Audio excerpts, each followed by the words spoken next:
वैतरणी पापी आत्माओं को उनके कर्मों का दर्पण दिखाती है।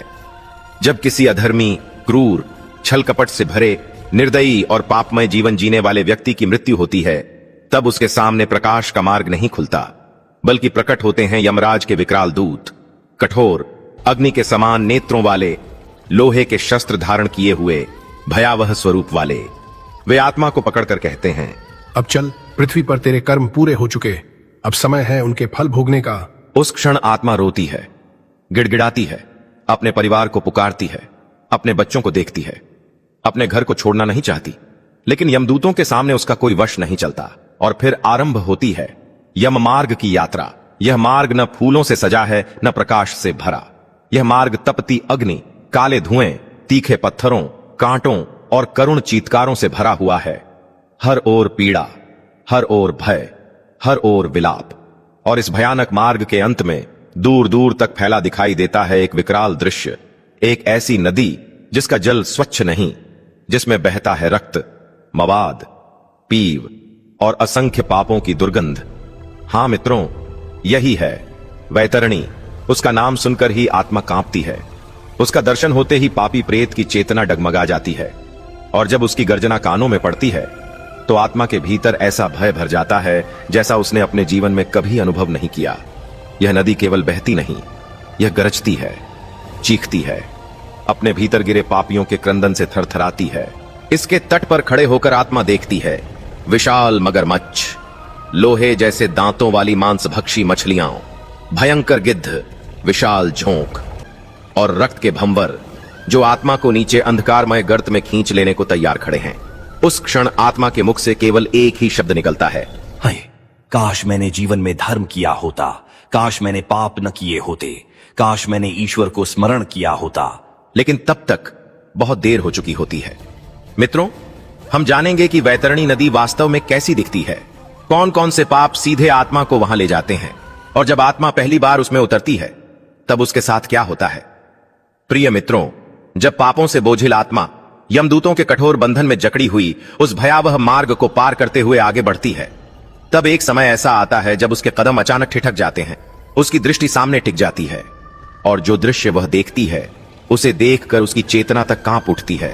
दूर दूर तक, जहां तक दृष्टि जाती है, एक विकराल अंतहीन उफनती हुई नदी दिखाई देती है, लेकिन वह जल की नदी नहीं होती, वह होती है रक्त की नदी, पीव की नदी, सड़ांध और पापों के विष से भरी नदी। सनातन धर्म के दिव्य ग्रंथ गरुड़ पुराण में वर्णित है कि यह वैतरणी लगभग 100 योजन चौड़ी है, इतनी विशाल कि इसका दूसरा किनारा धुंधले अंधकार में खोया रहता है। उसका विस्तार ऐसा लगता है मानो स्वयं नरक ने अपना मुख खोल दिया हो और आत्माओं को अपने भीतर निगलने की प्रतीक्षा कर रहा हो। उसकी लहरें लाल हैं, लेकिन वह लालिमा सुंदर नहीं, वह अनगिनत पापों के रक्त से बनी लालिमा है। उसमें बहता है कटे हुए मांस के लोथड़े, हड्डियों के टुकड़े, जली हुई चर्बी और ऐसी दुर्गंध जो आत्मा के सूक्ष्म अस्तित्व तक को घृणा और भय से भर दे। उस नदी के किनारे धरती नहीं, बल्कि असंख्य हड्डियों के ढेर बिखरे पड़े हैं, मानो उन आत्माओं के अवशेष जो कभी इसे पार करने निकली थीं, लेकिन इसकी भयंकर धारा में समा गईं।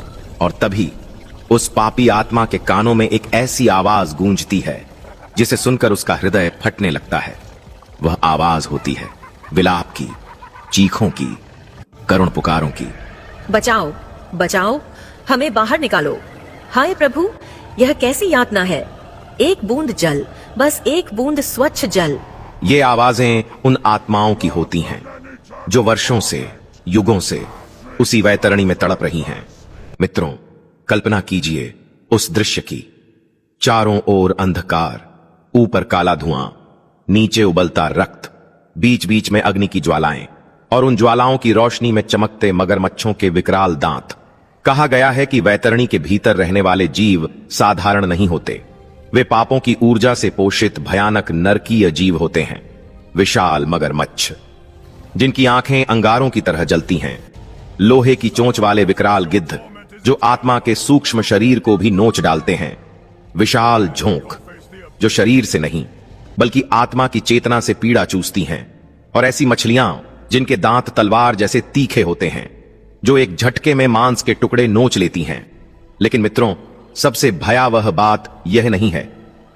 सबसे भयावह बात यह है कि यह नदी हर आत्मा को अलग दिखाई देती है।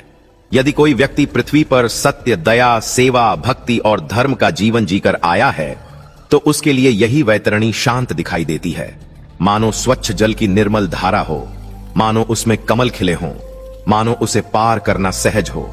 लेकिन यदि आत्मा पापों से लदी है, यदि उसने गौ को पीड़ा दी, निर्बलों को सताया, कपट किया, झूठ बोला, धन के लिए छल किया, गुरु का अपमान किया, धर्म का मजाक उड़ाया, तो वही नदी उसके लिए रौद्र नरक बन जाती है, क्योंकि वैतरणी बाहर नहीं बदलती। उसे देखने वाली आत्मा के कर्म उसके स्वरूप को बदल देते हैं। यही कर्म का सनातन न्याय है। और फिर आता है वह क्षण जब यमदूत उस कांपती हुई आत्मा को नदी के किनारे घसीट कर लाते हैं। उसकी आंखों में भय, हृदय में पछतावा, मुख से करुण विनती। एक अवसर और दे दो, मैं वापस जाकर अपने पाप सुधार लूंगा, मैं दान करूंगा, मैं गौ सेवा करूंगा, मैं ईश्वर का नाम लूंगा। बस एक अवसर, केवल एक अवसर ही। लेकिन यमदूतों का उत्तर कठोर होता है। जब पृथ्वी पर अवसर था तब तूने सुना नहीं, जब चेतावनी मिली तब तूने माना नहीं, जब समय था तब तूने धर्म चुना नहीं, अब केवल फल भोगना शेष है। और यह कहकर वे उस आत्मा को वैतरणी के रक्तिम तट की ओर धक्का देते हैं। उसका पहला कदम जैसे ही उस जल को छूता है, आत्मा के मुख से ऐसी चीख निकलती है जिसकी पीड़ा शब्दों में व्यक्त नहीं की जा सकती, क्योंकि वह जल नहीं, उबलता हुआ पाप है।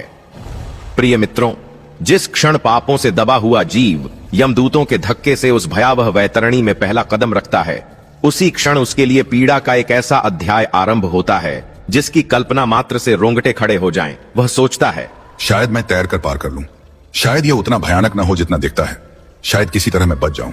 लेकिन अगले ही पल उसकी हर आशा चूर चूर हो जाती है। जैसे ही उसका सूक्ष्म शरीर वैतरणी के उस रक्तमय प्रवाह में उतरता है, उसे अनुभव होता है मानो वह किसी नदी में नहीं बल्कि उबलते हुए पापों के समुद्र में गिर गया हो। वह तरल जल जैसा नहीं, वह खौलता हुआ रक्त है। उसमें मवाद है, पीव है, असंख्य जीवों के सड़े हुए अवशेष हैं और ऐसी तीखी दुर्गंध है जो आत्मा की चेतना तक को विदीर्ण कर दे। गरुड़ पुराण में वर्णित है कि पापी आत्मा जब इस नदी में उतरती है तो उसके सूक्ष्म शरीर में भी वैसी ही वेदना होती है जैसे किसी जीवित शरीर को जलते तेल में डाल दिया जाए।